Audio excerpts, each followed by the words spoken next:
Celebrity endorsements. Whether it's for a given product or a particular politician, they're nothing new. But last week's midterm elections did vary from script. It drew record numbers of voters to the polls here in Massachusetts and nationally. Did pitches from high-profile celebs such as Oprah and Taylor Swift have an impact on that turnout? Those are among the questions I explored with political consultant Ryan McCollum and Justin Gross, assistant professor of political science at the University of Massachusetts at Amherst. Well, I wouldn't underestimate social media, and so back to the turnout a little bit this midterm, I felt there was almost like there was people not shaming each other, but they were actually excited to vote. And even locally, there might have not been, Elizabeth Warren was kind of a shoo-in, Governor Baker was kind of a shoo-in. There wasn't really that many competitive races in Massachusetts, but everybody felt this duty to vote this year, which was really, really cool. A lot of people ran. I think Trump is obviously the factor in the background, right? And so, running to change or running to keep the status quo as far as Trump is something that's really driving people to vote and to run. And to your point about social media, it was interesting observing it because I saw two camps. There was sort of the partisan camp where people were bickering about either, who they were supporting and why. Sure.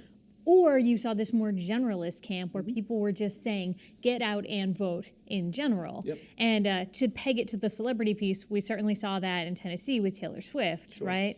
When she came out and made her endorsement, not only of candidate, but also to vote, Vote.org said the swell among 18 to 29-year-olds was pretty significant. But we saw a bump in young voter turnout overall, too, right? Not just in Tennessee.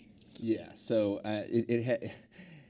traditionally, young, say 18 to 29-year-olds don't have great turnout, especially during the midterm. So there was a lot of room for improvement, but certainly, it looks like some places, overall, there's some word that it might have been doubled what we saw in 2014, which was low. In Nevada, apparently, 5 times the 2014 youth growth.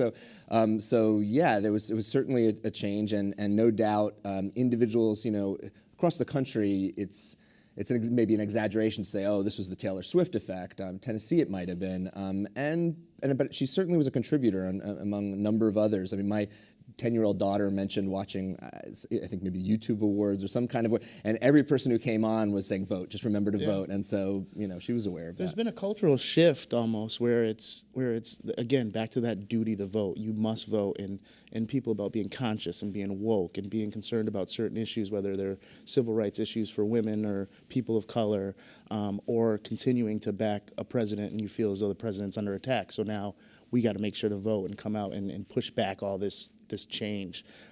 Celebrities now, it's almost that they have to come out and do it. It's good for them. Back in the day, it was not doing it, right? Like Michael Jordan famously said, Republicans buy sneakers too, right? And so they stayed out of it because they didn't want to. What do you think tipped it for celebrity in more recent years? I think it is. I think it was. This, at least in because there's different buckets, I call it, and so at least in Black culture and Black celebrities, it was the kneeling at the NFL kneelers, right? And so other athletes felt obliged to do things. LeBron James came out and did things and spoke out, and it was almost that people of color expected those leaders of color to do something. And there's a long history, of course, there, because going back to Tommy Smith and John Carlos in 1968 Olympics and Muhammad Ali, Jim Brown. So I think that there's certainly a desire there. But we should also point out it's not sometimes there's backlash against mostly it's backlash against those that you disagree with. Oh, they should stay out of politics, or like with the Dixie Chicks.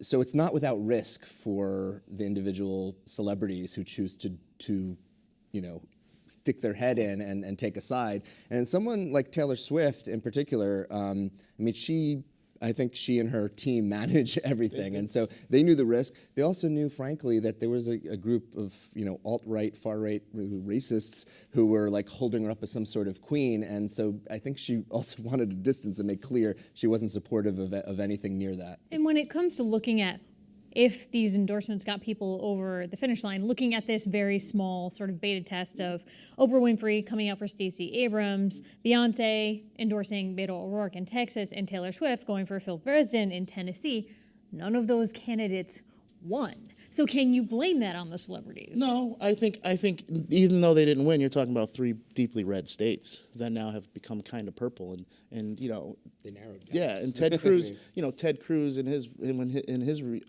first election, he destroyed the Democrat, right? And so now Beto made it close. So they're turning these places, you know, more purple, more blue. Those are 3 states you're not going to expect, you know, a statewide candidate to win from the Democratic side. So they helped. And looking at Florida, Rihanna came out for Andrew Gillum there in the governor's race, but so did Barack Obama. And again, Florida is one of those states where heavily supported President Trump in the 2016 elections.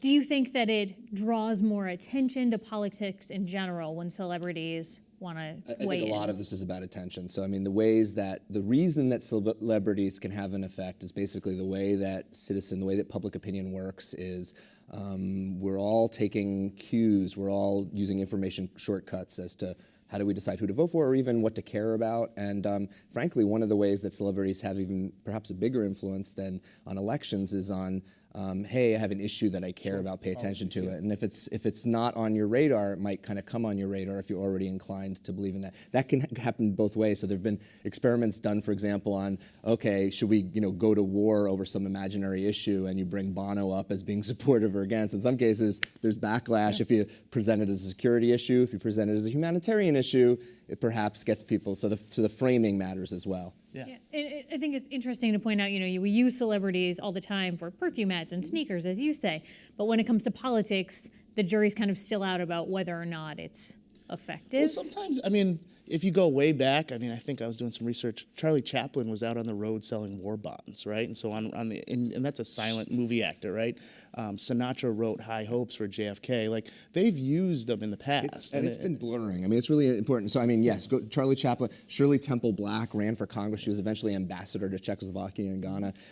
But I think that the line between citizen and celebrity has been blurring with reality TV, and certainly between celebrity and politician, between Reagan and Schwarzenegger, and now Trump is sort of, in some ways, the ultimate reality television celebrity. It's hard to say, oh, no, celebrities shouldn't talk about this when there's such gray area. And it's been the inverse, and politicians have become celebrities, right? And so Beto O'Rourke is like a celebrity now, right? And that's why Beyonce wanted to wear. He was a brand, right? And she was wearing his hats, and Barack Obama, and everybody's kind of, and it goes both ways. Obviously, we have a celebrity president now.